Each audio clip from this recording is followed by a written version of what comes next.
That's one of two things. The other thing that I do is more about writing and creating ideas and exploring, I guess you could say, literature, or taking some of the things that I see and experience and trying to make sense of them in a more artistic manner. Just as when I was a kid, sketching trees and doodling, that habit has sort of persisted. And that's where this book comes in, and it's a series of 10 nonfiction personal stories about my travels, where I noticed a pattern of trees, either still present or more often trees that were no longer there, finally getting through to me. And I lack the English capacity to use words for something that doesn't quite exist. So it's almost like I'm trying to explain over and over a situation that is very difficult to articulate because it's disappeared, or because it's a future state that doesn't exist yet. But I'd say that's sort of my puzzle. And so what I thought I would do for just a few minutes is share a brief excerpt of the story that's in the book, where really it was sort of the aha moment. And just before I fully go there, how many of you are familiar with the story of Helen Keller? Okay, I thought in an American audience this would be a pretty safe bet, so this touches on this. And I'll just set this up very briefly. So on a work trip, I had a bit of a nutty journey where I was going to San Francisco and then London, in each place to deliver 2-day workshops on systems thinking. So some of my work I sort of borrow from scholarship in other areas. Systems thinking is a really big one, to kind of handle complexity, right? And think about these corporate strategic ideas in a way that manages a non-linear set of ideas. And so I was delivering these systems thinking workshops, San Francisco, London, and then I booked some time off because I've been told that's a good idea. And so I was going to go to Ethiopia for a 3-week journey with no real agenda. It sort of came about very ad hoc, recognizing that's where humanity began. That's where coffee began, so it seemed like a convergence of good things. And also where the greatest long-distance runners are from. And as a long-time distance runner, I was like, well, what's going on there? And so I sort of was following my nose a little bit, as I do. And I booked this trek with no, not even a trek, a trip, with no real plan except for a 5-day time in the Simeon Mountains. However, on my way to San Francisco, I was fighting a cold. In San Francisco, the cold just went haywire. Delivered the workshop, flew overnight to London, delivered the workshop there. By the end of it, I was just running on fumes. And so the day after the workshop, I was incapacitated with a chest and ear infection that was really unpleasant. And I went to the doctor, lovely free healthcare in the UK. Anybody can go, doesn't matter where you're from. And what I was looking for was some way that I could board the flight the next day, the 10-hour flight to Addis Ababa, and then hover there for about a day, and then fly up into the hills in the Simeon Mountains. Addis is a pretty high altitude city. Then I was going to fly up into an even higher altitude. So I was really looking for, a little something I could take, to take the edge off my ear. And the doctor looked in my ear, and he literally went, ew. And I was like, that's no good. So he said, you cannot fly. Like, you can not only not fly to a high-altitude city and then go traipsing around somewhere where you have no contacts and no information about what you're doing, some vague idea of going into the mountains, you simply can't fly. You can't even fly home. So stay put in the UK. Don't be an idiot, was basically his thesis. So that's the backdrop. Through a friend, I found a place to go stay in Wales for a couple weeks and just cool my heels, convalesce, and when I was ready to go walking. And there's some amazing walking trails there that go through farmers' fields and along some canals. So that's a little bit of background, and I'll just share a couple pages worth of an excerpt from this chapter where the penny really dropped around what trees were trying to tell us. So we're joining in the middle here. The second day, I made a delightful discovery that piqued my interest. Realizing that slinking through farmers' fields really isn't my cup of tea, no matter what the locals say. Whereas this compelling curving line on the topographical map labeled Monmouthshire and Brecon Canal might be just the thing, I took a sharp right before the church and headed down between 2 fields, divided by a tunnel of trees loud with the chirp and rustle of birds. This led to a canal that felt like the country cousin of the Regent's Canal in London. The canals had fascinated me since I first learned about them in London a few years earlier. This neglected transit system, so full of the history of the Industrial Revolution and all it wrought. Here in Wales, hiding in plain sight for anyone to see, was one of the furthest reaching branches of the system, reinventing itself as a picturesque place to walk the dogs, over a century after it served to ease the coal away from the Welsh hillsides. It was thoughts like these that saw me through the transition from labored breathing to brisk striding, pushing a little further along the canal each day. On one such day, I came upon a tree that stopped me in my tracks. It was an enormous conifer, hugging the fence line, but within the allowance of the canal, such that I could just walk right up to it and touch it, peer upwards at its magnificence, and feel dizzy at the sheer volume of living wood. I put my backpack down at the base to convince my future self just how big it was, since I feared I wouldn't believe the memory. The tree struck me as some kind of signal from another time, echoing some of the same refrains as the canal. So on the next day, I set out in the same direction to pass by it again, curious about what it had witnessed in the years of more active use of the canals when they served as a transportation network, certain that this tree was at least as old as modern history, and hence had borne witness to all manner of traffic right before its younger boughs. I pressed on further, only to be called to attention by yet another old gem of a tree. This one was a huge deciduous tree just about to bud a new set of leaves for spring.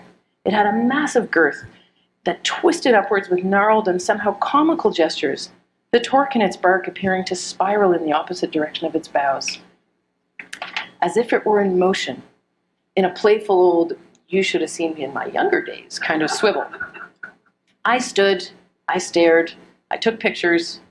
When I finally carried on, the musings were taking on all kinds of directions, well beyond the time and space taken up by the canals.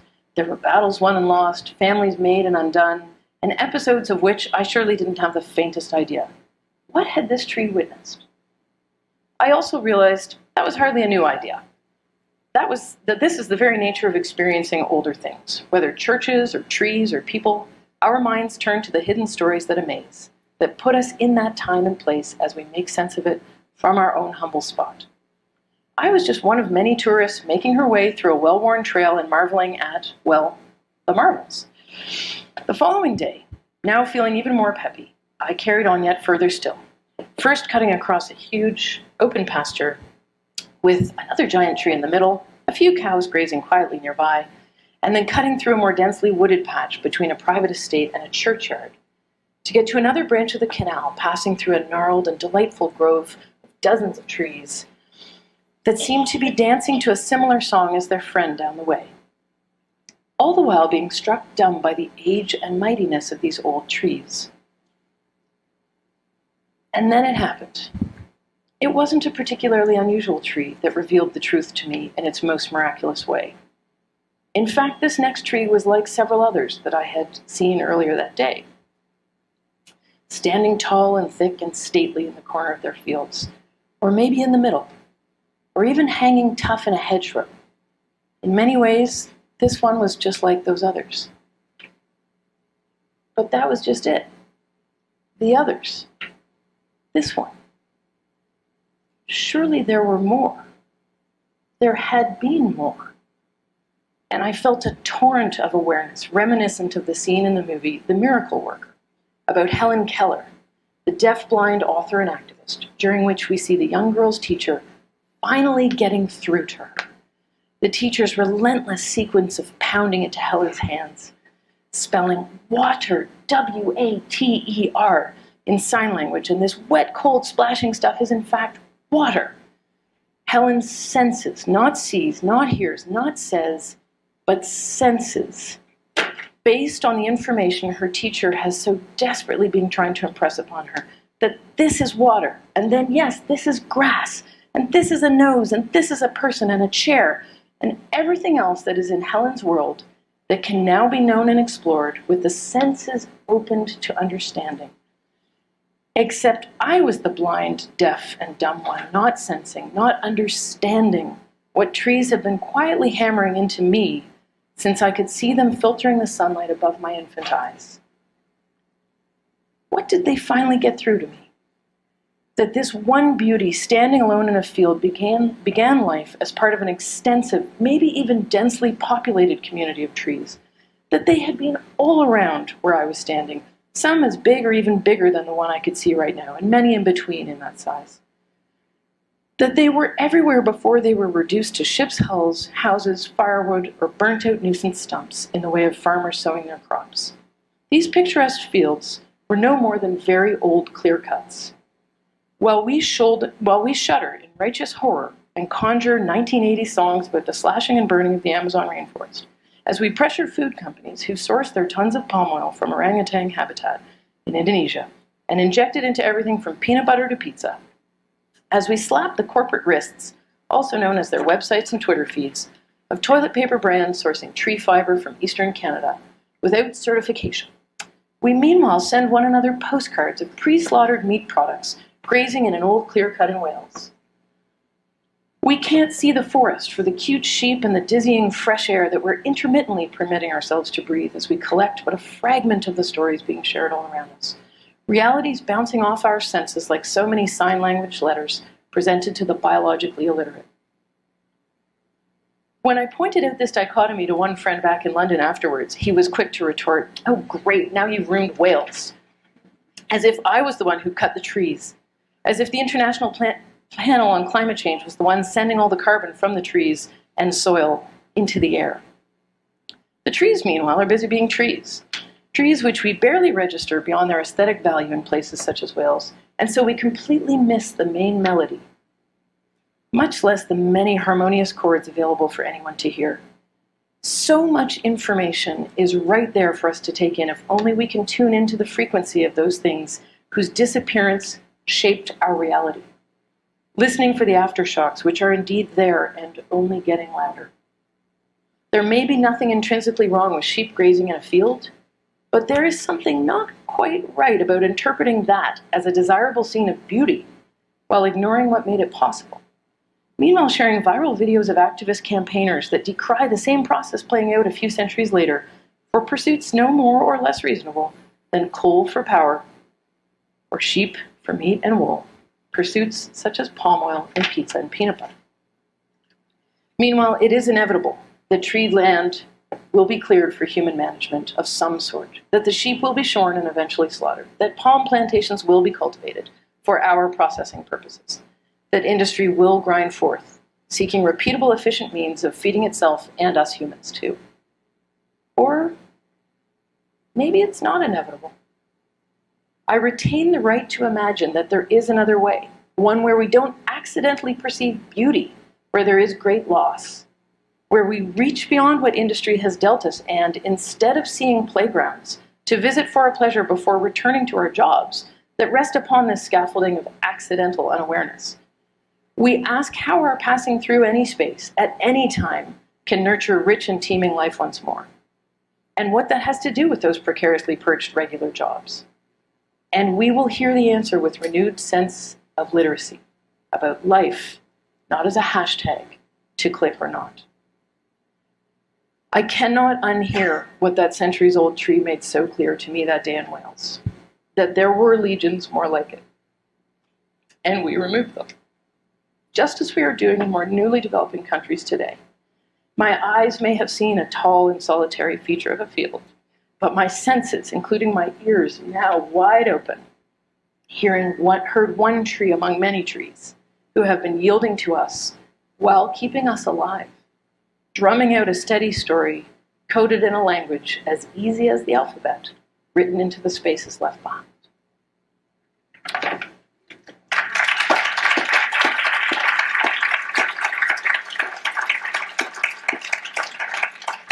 Thank you. I do have a little bit more, thank you. So a few more pennies piled onto my head, and I'll share quickly the pummeling of treasure from nature, right, which is what it is. And I did ultimately make it to Ethiopia. So Wales was wonderful, went back to my job, and but was determined to get there. And I did go to the Simien Mountains. Has anybody been? It's magic. It's incredible. This is one of many vistas. However, here's another. It's like the Grand Canyon, literally in scope and scale. However, as I walked through Ethiopia, now a little bit more awake thanks to Wales, I noticed that even incredible vistas like this are actually forms of deforestation. This is an overgrazed plain. And this particular spot, right around the corner from where that rainbow shot was taken, my guide, Leach, who has since become a very good friend, he remembered. I said, when did these trees go? Is this like hundreds of years ago kind of thing? Because humanity began here a long time ago. He said, no, I remember when this was a forest. It looked like this. This is a little further outside of the Simei Mountains National Park. And so this deforestation is playing out. It's overgrazing, and it's the need for wood, for cook stoves, which is a real pressure point in Ethiopia. So I went back. I went twice, because the story is just floating off the land. If you listen, we're just flooding my senses. And this is deeper into that heather forest. They're called heathers, which are, of course, slightly different. I just want you to see the range. I'm not a botanist. I'm not a scientist. But the range of different life forms clinging to all these different pieces of the forest were just phenomenal. It's actually a very low forest. You can almost touch the canopy, but it's quite magical. And this was one of the few very large trees still within the park. That's me before I molted. But one of the things that really struck me, and another one of the stories in the book is called Dirty Weather. Coming out of the park of the Simei Mountains on my last trip, this is a truck with lumber. You see how old those trees are? Like, not old at all, about 3 years. It's all eucalyptus, invasive. By the way, that's a beehive, that cluster in the woods. That's how they make honey using these very interesting beehives, very different format. That's a woman sitting on top of the truck. You'll notice that there's a kind of a tinge to the air. There's no filter on this. It looks, you kind of want to rub your eyes. I did too, because all the soil was up in the air. And everyone commented on the haze. I was on my way to the airport, which was totally grounded due to weather. But this is not weather. This is the soil up in the air, right? You could taste it. You could feel it. And this was yet another round of the tree saying, yoo-hoo, yoo-hoo, we're trying to tell you something. Brazil, this is in São Paulo in the center. That is one of the only remaining more than a century-old trees of the Mata Atlântica, which is the Atlantic forest, the native biome of the São Paulo region. Everybody knows about the Amazon. Few know about the Mata Atlântica, which is almost as big, or the Cerrado, another biome. Brazil is enormous, rich with biodiversity. And there's a man who is almost single-handedly replanting the Mata Atlântica in Brazil, an amazing man named Ricardo Cardim, and he introduced me to the city's veterans, he calls them, any of the trees that are over 100 years old. This is right in the center. I go back because I do work with a pulp and paper company named Fibria. I'm on their sustainability advisory board. And this is where, so just to ground it in, how am I spending those pennies? This is one of the leading companies. You can see they're super transparent. You can see so much information about what they're doing online, their social and environmental practices. Truly leaders. I openly said yes, because when the chairman of the board asked me to join their advisory board, I was really honest. I was like, can I be weird? Like, can I be me? Because that's what I'd like to do. And he was like, that's why we're hiring you. So I pushed them to think about biomimicry. I pushed them to think about regenerative agriculture, about the regenerative economy of the future, which is one I'd like to live in. That's what I do with them. When you go to one of their plantations, you see that on the one hand, they're managing soil and people and all the kinds of things in the best possible corporate way. And yet I was standing in this particular plantation to learn about the evolved practices they have around managing leaf-cutting ants, which, if you're a forest products company, what you really want is the product of photosynthesis, also known as wood pulp. That's how you earn money. If you're a leaf-cutting ant, you want the leaves, which photosynthesize and make that pulp. So they're kind of at odds with one another. And the best practice up until recently was to do some pretty nasty things with toxins throughout the forest to keep the leaf-cutting ants at bay. The evolved practice is to put a very targeted amount of an extremely lethal to ants toxin on that pheromone trail that we saw yesterday, which was really neat. And the ant drops its leaf load and picks up that bait, and if all goes well for the company, not so much for the ant colony, the food goes in, the queen partakes in it, she dies, the colony fails, the pulp company wins. From an environmental perspective, that's better than how it was being done, and it's considered world leading and very innovative and all that good stuff. So I was one of the stakeholders there to look at, take that in. From the perspective of life on Earth, we've got a ways to evolve. to get beyond this kind of pulp company duking it out with ants. So again, I explore that a little bit further in the book. And in my beautiful Northern Ontario, where I still love to spend time, I realized, having worked as a tree planter during my university summers to pay for school, that really what a tree planter is a day laborer putting a tree in the ground every 6 feet for about 10 cents a tree for industry. So again, for the pulp and paper industry. And you spend your days in clear cuts. And I've realized since growing up and spending time in Northern Ontario, just how much of the North is actually replant, either clear cut or industrial forest. There's lots more I can say. I have other things I could talk about the industrial work I can do. I'm going to quickly touch on the sort of epilogue of the book, and then just one final point about the corporate work. So you'll see me skip through a bunch of slides. The epilogue looks at the last wood carrier. This is a wood carrier walking down the mountain behind Addis Ababa, Mountain Toto, like hundreds of other women do every day. Some of them walk up to 20 miles now to get wood, bundle it, and she is literally, you can barely tell in this photo, she is literally bent at a right angle and will walk. I'm a marathon runner, so I have enormous respect for the distance she does, which is about a marathon, just to get wood to burn in her cook stove. There will be a last wood carrier, and the epilogue is called The Last Wood Carrier. There will be a last one because we will either have no more wood to gather, or we will have innovated our way out of this. I prefer that latter option. So that's Where the Trees, the book. Stay tuned. Hopefully it's going to come out. I'm going to just quickly go. Let's just imagine for a moment that's the Sustainable Development Goals that we're imagining applying. And I'm just going to, in the interest of your time, happy to talk about this more, just end on a moment of imagination. So what I basically do for the within the corporate conversations that I have, applying hopefully some useful tools, is I help people recognize that, you know, we know that that's an acorn.